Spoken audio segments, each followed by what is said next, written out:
কিন্তু বর্তমান আমরা মনে করতেছি সিলেট, হবিগঞ্জ, কুমিল্লা, ফেনী, নোয়াখালী, ঢাকা শহরে পানি আর পানি, 2 তলা 3 তলার উপরে পানি। আমার ছোট্ট ছোট্ট মাসুম বাচ্চা ভাইয়েরা বোনেরা পানির ভিতরে হাবুডুবু খাচ্ছে। এই সমস্ত ভিডিওগুলো আপনারা যদি দেখেন তাহলে অবশ্যই আপনার 2 চোখ দিয়ে পানি টপ টপ করে পড়বে।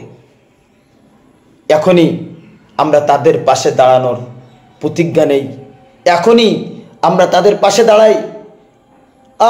যদি আমার কলিজার টুকরা সন্তানটা হইতো আমি কি করতাম, আমার মা যদি হইতো আমি কি করতাম, আমার বাবা যদি হইতো আমি কি করতাম, আমার স্ত্রী হলে আমি কি করতাম। প্রত্যেকে নিজের আত্মীয় স্বজন, নিজের মানুষ মনে করে আপনারা একটু পাশে দাঁড়ান। আপনারা স্বেচ্ছায় যান। আসুন্নাহ ফাউন্ডেশন শেখ আহমদুল্লাহ সাহেব তিনি এগিয়ে গিয়েছেন, আমাদের জামাতের আমির ডাক্তার শফিকুল ইসলাম সাহেব এগিয়ে গিয়েছেন, চরমনার হুজুররাও এগিয়ে গেছেন, আমার দেশের কিছু ভাইয়েরা যারা মানবতার ফেরিওয়ালা তারাও এগিয়ে গিয়েছেন।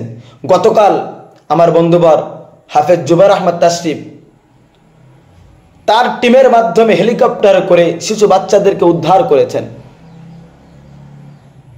এখনই আমার বিবেককে জাগ্রত করি, আমি দাঁড়ায় যাই, আমি তাদের জন্য দোয়া করি, তাদের পাশে দাঁড়াই। আমার 10 টাকা আছে, 20 টাকা আছে। দুপুরবেলা একটা ভিডিও দেখলাম সোশ্যাল মিডিয়ার মাধ্যমে ব্যাপক প্রকারে ভাইরাল হয়েছে।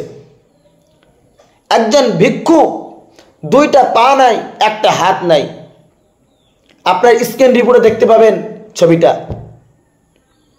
এরপরেও যখন ডোনেশন নেওয়ার জন্য আমার প্রিয় ছাত্রী বোনেরা যখন আসছে তার কাছে, সে তার থেকে 10টা টাকা দিয়েছে। গতকাল শুক্রবার আব্দুল হাই মোহাম্মদ সাইফুল্লাহ, যিনি ডাক্তার জাহাঙ্গীর রহমতুল্লাহি আলাইকে অনুকরণ করেন, ওনার মসজিদের সামনে শত শত ভিখারি দাঁড়ায় থাকে, শত শত ভিখারি বসে থাকে দান সৎকা নেওয়ার জন্য।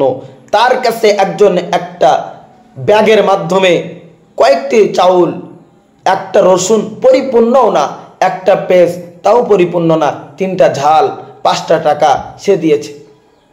তার কাছে এর চেয়ে বড় কিছু আর নাই। এজন্য মানুষ মানুষের জন্য, আসুন আমিও শরীক হই, আপনিও শরীক হন।